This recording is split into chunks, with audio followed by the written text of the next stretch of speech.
है आज हम भारत के उन हजारों मशरूम किसानों की बात कर रही हूँ जिनका पूरा कारोबार आप कह सकते हैं कैलेंडर की एक तारीख से शुरू होता है और दूसरी पर खत्म हो जाता है। बिल्कुल। सोचिए, एक किसान है जो सितंबर में अपनी झोपड़ी या छोटे से कमरे में पूरी मेहनत से कंपोस्ट तैयार करता है, बीज डालता है पूरी उम्मीद के साथ। हाँ, और फिर जैसे ही फरवरी मार्च की गर्मी दस्तक देती है उसे सब कुछ समेटना पड़ता है। सिर्फ 4 ज्यादा से ज्यादा खींचकर 5 महीने की कमाई, बाकी साल बस इंतजार। ये एक ऐसी मजबूरी है जिससे हर मौसमी किसान हर साल जूझता है। लेकिन क्या हो अगर हम कहें कि इस कैलेंडर को बदला जा सकता है? क्या हो अगर कमाई का वो 4 महीने का सीजन 7 या शायद 8 महीने का हो जाए, और वो भी सबसे जरूरी बात बिना किसी महंगे एयर कंडीशनर के तामझाम के। आज हम इसी संभावना की गहराई में उतरेंगे। हम बात करेंगे बटन मशरूम की 2 खास किस्मों की, NCB 6 और NCB 13। देखिए, ये सिर्फ मशरूम की वैरायटी नहीं है, ये मौसमी किसानों के लिए समय की सीमाओं को तोड़ने का एक जरिया बन सकती है। तो आज हम यही समझेंगे कि ये किस्में क्या है, इनमें क्या फर्क है, और एक किसान के लिए इनमें से चुनना क्यों एक बहुत बड़ा, आप कह सकते हैं, रणनीतिक फैसला है। तो चलिए सबसे पहले उस दीवार को समझते हैं जिससे हर मौसमी किसान का सिर टकराता है, तापमान। जी। पारंपरिक बटन मशरूम जैसे कि A15 वैरायटी जिसे ज्यादातर किसान इस्तेमाल करते हैं, उसे फलने फूलने के लिए 16 से 18 डिग्री सेल्सियस का मतलब एकदम ठंडा तापमान चाहिए। हाँ, और ये तापमान बिना एयर कंडीशनर के तो सिर्फ सर्दियों में मुमकिन है। और अब तो इसमें एक और बड़ी चुनौती जुड़ गई है, जलवायु परिवर्तन। सही बात है। हम पिछले कई सालों से देख रहे हैं कि सर्दियां देर से शुरू हो रही हैं। अक्टूबर और कभी-कभी तो नवंबर के पहले हफ्ते तक भी दिन का तापमान 28-30 डिग्री बना रहता है। तो सोचिए उस किसान की हालत। हाँ, जिसकी लाखों की कंपोस्ट तैयार पड़ी है, एकदम परफेक्ट, लेकिन वो बीज नहीं डाल सकता। क्यों? क्योंकि मशरूम का जाल, जिसे माइसीलियम कहते हैं, वो इतनी गर्मी में फैलेगा ही नहीं बल्कि मर जाएगा। मतलब हर वो दिन जब तापमान ज्यादा है, किसान का तो सीधा सीधा नुकसान हो रहा है। उसकी मेहनत, उसका समय सब दांव पर लगा है। यही वो सबसे बड़ी समस्या है जिसका समाधान लेकर आती है एक अलग प्रजाति जिसका नाम है एगोरिकस बिटोरकस। एगोरिकस बिटोरकस? आम भाषा में इसे समर व्हाइट बटन मशरूम यानी गर्मियों वाला सफेद बटन मशरूम कहते हैं। जैसा नाम से ही जाहिर है, इसकी सबसे बड़ी ताकत है गर्मी सहने की क्षमता। और NCB 6 और NCB 13 ये दोनों इसी ताकतवर प्रजाति की जांची परखी किस्में हैं। और ये जानना भी दिलचस्प है कि ये किस्में यहीं भारत में नहीं खोजी गई। बिल्कुल, ये इनकी कहानी को और भी भरोसेमंद बनाता है। इन्हें अमेरिका के गर्म इलाकों से लाया गया था जहां ये कुदरती तौर पर उगती थी। फिर यहाँ ICAR DMR सोलन के वैज्ञानिकों ने इन पर करीब 6-7 साल तक हमारे देश की अलग अलग जलवायु में परीक्षण किए। अच्छा। इन्हें परखा और जब पूरी तरह संतुष्ट हो गए तब साल 2000 में इन्हें भारतीय किसानों के लिए जारी किया गया। तो ये कोई नया बिना आजमाया हुआ प्रयोग नहीं है, बल्कि 2 दशकों से ज्यादा समय से स्थापित एक विज्ञान है। तो चलिए इन दोनों किस्मों को एक एक करके समझते हैं। पहले बात करते हैं NCB 6 की। इसे एक सुरक्षित और भरोसेमंद विकल्प क्यों माना जाता है? देखिए, NCB 6 को आप एक भरोसेमंद सेडान कार की तरह समझ सकते हैं। अच्छा। ये आपको आराम से मंजिल तक पहुंचा देगी, ज्यादा मेंटेनेंस नहीं मांगेगी और इसका प्रदर्शन भी लगभग हर बार एक जैसा और स्थिर रहेगा। इसकी कई खासियतें हैं। पहली है इसकी बनावट। ये सामान्य बटन मशरूम से ज्यादा ठोस और गठीला होता है। और स्वाद भी थोड़ा ज्यादा मजबूत होता है, जिसे कई लोग पसंद करते हैं। और किसानों के नजरिए से जो सबसे जरूरी बातें हैं, जैसे तापमान और पैदावार, वो कैसी हैं? यहीं पर इसका असली जादू छुपा है। तापमान की बात करें तो ये किस्म 22 से 26 डिग्री सेल्सियस के तापमान पर आराम से फल देती है। 22 से 26 डिग्री? हाँ, सोचिए, जहाँ पारंपरिक किस्म 18 डिग्री पर दम तोड़ने लगती है, वहां से इसका काम शुरू होता है। और इसका माइसीलियम यानी मशरूम का जाल तो 33-34 डिग्री सेल्सियस तक की गर्मी में भी कंपोस्ट में फैलता रहता है। मतलब सर्दियों वाली किस्मों के मुकाबले लगभग 10 डिग्री का सीधा सीधा फायदा। 10 डिग्री, ये तो पूरा खेल ही बदल देता है। इसका मतलब तो किसान अगस्त सितंबर में फसल लगा सकता है और उधर मार्च अप्रैल तक चला सकता है। निश्चित रूप से। अब आते हैं पैदावार पर। इसकी पैदावार काफी अच्छी और सबसे जरूरी स्थिर मानी जाती है। स्रोतों के अनुसार 6 से 8 हफ्तों की फसल अवधि में हर 100 किलो कंपोस्ट पर आपको 16 से 19 किलो ताजा मशरूम मिल सकता है। 16 से 19 किलो? ये तो व्यावसायिक खेती के लिए एक बहुत अच्छा आंकड़ा है। हाँ, एक भरोसेमंद आंकड़ा है। लेकिन खेती में सिर्फ पैदावार ही सब कुछ नहीं होती, बीमारियां भी तो एक बड़ा सिरदर्द होती हैं। उस मामले में NCB 6 कैसा है? आपने सबसे जरूरी सवाल पूछा है। यहीं पर NCB 6 का सबसे बड़ा तुरुप का इक्का छिपा है। जी? ये फॉल्स ट्रफल नाम की बीमारी के प्रति सहनशील है। False truffle? जी, ये बीमारी किसान का सबसे बड़ा दुस्वप्न है। ये एक धोखेबाज फंगस है जो कंपोस्ट में छिपकर फैलता है और मशरूम के अपने जाल को ही खा जाता है। मतलब पता भी नहीं चलता? नहीं, आपको ऊपर से सब ठीक लगता है, लेकिन अंदर ही अंदर आपकी पूरी फसल खोखली हो चुकी होती है और मशरूम निकलते ही नहीं। NCB 6 का इस दुश्मन से लड़ पाना किसान के लिए एक बहुत बड़ा सुरक्षा कवच है। तो कुल मिलाकर NCB 6 एक मजबूत, भरोसेमंद और कम जोखिम वाला खिलाड़ी लगता है। बिल्कुल। लेकिन खेती में हमेशा एक ऐसा विकल्प होता है जो ज्यादा मुनाफे का वादा करता है पर साथ में ज्यादा जोखिम भी लाता है। क्या NCB 13 वही खिलाड़ी है इस कहानी का? आपने क्या खूब कहा। NCB 13 बिल्कुल वैसा ही है। उसे आप एक स्पोर्ट्स कार की तरह समझ सकते हैं। Sports car? हाँ, अगर सड़क, मौसम और ड्राइवर तीनों परफेक्ट हैं तो वो रेस जीत जाएगी, लेकिन जरा सी भी चूक हुई तो नियंत्रण खो सकती है। NCB 13 के बारे में जो जानकारी मिलती है वो थोड़ी मिली जुली है और इसे समझना किसान के लिए बहुत जरूरी है। मिली जुली जानकारी मतलब कुछ स्टडीज कुछ कहती हैं और कुछ दूसरी? ये तो किसान को दुविधा में डाल देगा। हाँ, और यही इसकी हकीकत है। एक रिसर्च में पाया गया कि NCB 13 संख्या के मामले में सबसे ज्यादा मशरूम पैदा करता है। संख्या में? हाँ, मतलब मशरूम की गिनती बहुत ज्यादा होती है, पिन हेड्स बहुत ज्यादा बनते हैं। लेकिन उसी स्टडी में पाया गया कि उन मशरूम का औसत वजन बाकी किस्मों से कम था। मतलब मशरूम बहुत सारे लेकिन छोटे छोटे।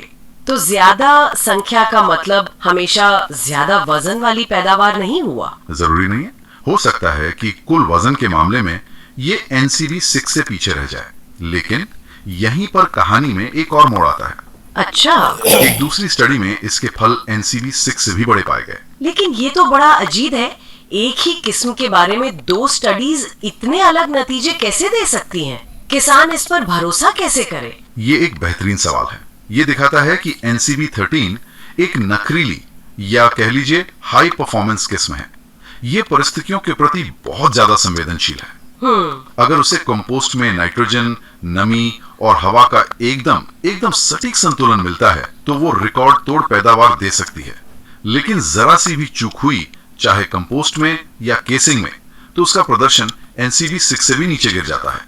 ये एक हाई रिस्क हाई रिवॉर्ड वाला सौदा है। और इसका सबसे बड़ा जोखिम क्या है? इसका सबसे बड़ा जोखिम वही है जो NCB 6 का सबसे बड़ा फायदा था, फॉल्स ट्रफल बीमारी। ओहो। NCB 13 इस बीमारी के प्रति बहुत ज्यादा संवेदनशील है। अगर आपके फार्म में या कंपोस्ट में इसका संक्रमण जरा सा भी आ गया तो ये पूरी फसल को बर्बाद कर सकता है। मतलब पूरा का पूरा बैच खराब। हाँ, ये उन किसानों के लिए एक बहुत बड़ा खतरा है जिनके पास पौष्टिकीकरण की बहुत उन्नत सुविधाएं नहीं हैं। इसलिए जो किसान NCB 13 को चुन रहे हैं उन्हें साफ सफाई और कंपोस्ट की गुणवत्ता को लेकर 100% सावधान रहना होगा। सुनने में तो ये सब बहुत अच्छा लगता है, लेकिन एक मिनट, अगर ये किस्में इतनी ही शानदार है और साल 2000 से मौजूद है तो आज हर छोटा किसान, हर झोपड़ी वाला इन्हें क्यों नहीं उगा रहा? जरूर कोई पेच होगा जो हम अभी नहीं देख पा रहे। आपने बिल्कुल सही नस पकड़ी है और इसका जवाब सीधा साधा है लेकिन बहुत महत्वपूर्ण है। इसकी दो बड़ी वजह हैं। पहली, जागरूकता की कमी। बहुत से किसानों को इनके बारे में पता ही नहीं है। और दूसरी जो ज्यादा बड़ी चुनौती है वो है अच्छे बीज यानी स्पॉन की उपलब्धता। मतलब इनका बीज आसानी से मिलता नहीं है? बिल्कुल। होता यह है कि ज्यादातर स्पॉन लैब्स वही बीज बनाती हैं जिसकी मांग सबसे ज्यादा होती है, यानी सर्दियों वाली A15 जैसी किस्में। अच्छा। चूंकि गर्मियों में खेती करने वाले किसान कम हैं, इसलिए लैब्स NCB 6 और NCB 13 का बीज तैयार करके नहीं रखती। आप आखिरी समय में इसका बीज ढूंढने जाएंगे तो शायद ही कहीं मिले। तो फिर इसका समाधान क्या है? अगर कोई किसान इसे उगाना ही चाहे तो वो क्या करे? इसका एकमात्र समाधान है एडवांस प्लानिंग और प्री बुकिंग। किसान को सीजन शुरू होने से कम 1-1.5 महीने पहले ही ऐसी विशेष लैब से संपर्क करना होगा जो अनुरोध पर ये बीज तैयार करती हैं। तो अभी सुविधा शुरू हो गई है? हाँ, अब कुछ लैब्स ने ये सुविधा शुरू कर दी है, लेकिन मांग बताने पर। ये एक जरूरी कदम है जो किसान को पहले उठाना होगा। और खेती के तरीके में कितना बदलाव करना पड़ेगा? क्या कंपोस्ट अलग तरह से बनेगी? झोपड़ी में क्या क्या बदलाव करने होंगे? अच्छी बात यह है कि कोई बहुत बड़ा बदलाव नहीं है, प्रक्रिया लगभग वही है।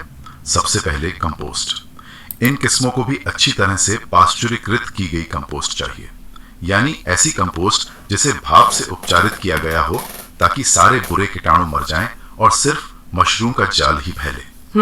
और बेहतर होगा कि ये शॉर्ट मेथड से बनी हो, जो सिर्फ 18-20 दिन में तैयार हो जाती है और पोषक तत्वों से भरपूर होती है। और झोपड़ी का क्या? दूसरा, झोपड़ी की सुरक्षा। जो किसान जुलाई अगस्त यानी बारिश के मौसम में खेती शुरू करना चाहते हैं, उन्हें अपनी पराली से बनी झोपड़ी को बाहर से मोटी पॉलिथीन से अच्छी तरह ढकना होगा ताकि लगातार बारिश से वो गले नहीं और अंदर नमी का संतुलन बना रहे। और जो पक्के कमरों में करते हैं, जो लोग पक्के कमरों या पफ पैनल वाले फार्म में खेती कर रहे हैं, उन्हें ये समस्या नहीं आएगी। तो ये सिर्फ खेती का तरीका बदलने की बात नहीं है, ये तो पूरे व्यापार के मॉडल को बदलने की एक रणनीति लगती है। बिल्कुल। अगर कोई किसान गर्मियों में मशरूम उगाता है तो जाहिर है कि बाजार में सप्लाई बहुत कम होगी। इसका मतलब तो ये हुआ कि उसे दाम भी अच्छे मिलेंगे। यही तो इस पूरी कवायद का सबसे बड़ा आर्थिक फायदा है। जब सर्दियों में हर कोई मशरूम उगाता है तो मंडी में सप्लाई इतनी बढ़ जाती है कि दाम गिर जाते हैं। हाँ, ये तो होता है। किसान को कभी कभी लागत निकालना भी मुश्किल हो जाता है। लेकिन गर्मी के महीनों में जब सिर्फ एसी फार्म वाले ही मशरूम उगा रहे होते हैं, तब इन किस्मों से उगाया गया मशरूम बाजार में आता है। कम सप्लाई और अच्छी मांग के कारण किसानों को दाम अक्सर दुगने या उससे भी ज्यादा मिलते हैं। तो इसे सिर्फ एक फसल के तौर पर नहीं, बल्कि एक पूरी व्यापारिक रणनीति के तौर पर देखना चाहिए। हाँ, अगर हम इसे बड़ी तस्वीर में देखें तो ये एक पूरा बिजनेस मॉडल है। पहला, आप अपने सीजन का विस्तार कर रहे हैं। आप 4 महीने की जगह 7-8 महीने कमाई कर रहे हैं। दूसरा, आप सिर्फ मंडी के गुलाम नहीं हैं। अच्छा। जब आपके पास ऑफ सीजन में एक अनोखा उत्पाद होता है तो आप अपनी शर्तें खुद तय कर सकते हैं। मंडी के भरोसे न बैठने से आपका क्या मतलब है? किसान और क्या कर सकता है? उसे सक्रिय होना पड़ेगा। अपने शहर के 10 सबसे अच्छे रेस्टोरेंट और होटलों की लिस्ट बनाइए। उनके शेफ या मालिक से जाकर मिलिए। उन्हें बताइए कि आपके पास गर्मी में ताजा लोकल बटन मशरूम है, जब किसी और के पास नहीं होता। हो सकता है 10 में से 8 मना कर दें, लेकिन वो जो 2 हाँ कहेंगे वे आपके पक्के ग्राहक बन सकते हैं और आपको मंडी से कहीं बेहतर और स्थिर दाम देंगे। लेकिन मशरूम तो बहुत जल्दी खराब होने वाली चीज है। अगर रेस्टोरेंट से ऑर्डर नहीं आया या मंडी से माल वापस आ गया, तब तो सीधा नुकसान है। इसका भी एक बहुत ही शानदार और व्यावहारिक समाधान है, और वो है सोलर ड्राइंग। Solar drying? जी। अगर मशरूम नहीं बिकता या उसकी क्वालिटी थोड़ी कम है तो उसे फेंकने की जरूरत नहीं है। उसे सोलर ड्रायर में सुखाकर उसका पाउडर बनाया जा सकता है। सोचिए, एक किसान मंडी से 20 किलो मशरूम वापस लेकर आता है जो कल तक खराब हो जाता। पहले वो 1000 रुपए का नुकसान था। हाँ। अब वो उसे सुखाकर 2 किलो पाउडर बनाता है, जिसकी कीमत ताजे मशरूम से कहीं ज्यादा है और जो महीनों तक बिक सकता है। उसने एक नुकसान को एक नए प्रीमियम प्रोडक्ट में बदल दिया। ये है असली गेम चेंजर। ये तो वाकई सोच बदलने वाली बात है, नुकसान को मुनाफे में बदलना। और इसी से जुड़ी एक और स्मार्ट मार्केट बनाने की तरकीब है। आप उन नए इलाकों में, जैसे मध्य प्रदेश, गुजरात या महाराष्ट्र के छोटे शहरों में जहां मशरूम की खपत अभी कम है, वहां के दुकानदारों को रिटर्न पॉलिसी दे सकते हैं। Return policy? हाँ, आप उनसे कह सकते हैं कि आप 10 पैकेट रखिए, जो नहीं बिकेगा वो हम अगले दिन वापस ले लेंगे। दुकानदार बिना किसी जोखिम के मशरूम रखने को तैयार हो जाएगा। और जो मशरूम वापस आए उसे आप सुखाकर पाउडर बना लें। इस तरह आप धीरे धीरे नए बाजारों में लोगों को मशरूम खाने की आदत डाल रहे हैं और अपनी मार्केट खुद बना रहे हैं। ये सक्रिय बिक्री है, सिर्फ खेती नहीं। तो आज की हमारी इस पूरी बातचीत का सार यह है कि भारतीय किसानों के पास NCB 6 और NCB 13 के रूप में एक सुनहरा मौका है। ये सिर्फ 2 किस्में नहीं, बल्कि मौसमी खेती की बेड़ियों को तोड़ने और अपनी आमदनी को कई गुना बढ़ाने की चाबी है। हाँ, और उपलब्ध जानकारी के आधार पर यह साफ है कि NCB 6 अपनी स्थिर पैदावार और सबसे महत्वपूर्ण फॉल्स ट्रफल जैसी घातक बीमारी से लड़ने की क्षमता के कारण एक ज्यादा सुरक्षित और भरोसेमंद विकल्प है, खासकर उन किसानों के लिए जो अभी इस नई राह पर पहला कदम रख रहे हैं। बिल्कुल। NCB 13 ज्यादा पैदावार का लालच जरूर देता है, लेकिन उसके साथ जोखिम भी कहीं ज्यादा है। और अंत में हमारे श्रोताओं के लिए सोचने के लिए एक विचार ये है, सही बीज का चुनाव सिर्फ एक तकनीकी फैसला नहीं है, ये एक रणनीतिक व्यापारिक फैसला है। सही मौसम के लिए सही किस्म चुनकर किसान सिर्फ मशरूम नहीं उगा रहा, बल्कि वो अपने लिए एक ज्यादा मजबूत और मुनाफे वाला बिजनेस मॉडल तैयार कर रहा है। तो अगला कदम सिर्फ ये पता करना नहीं है कि बीज कहां मिलेगा। असली सवाल यह है कि जिस दिन आप अपना सीजन दोगुना करने का फैसला करेंगे, उसी दिन से आपकी बिक्री और मार्केटिंग की रणनीति कैसे बदलेगी। आप सिर्फ एक किसान रहेंगे या एक उद्यमी भी बनेंगे।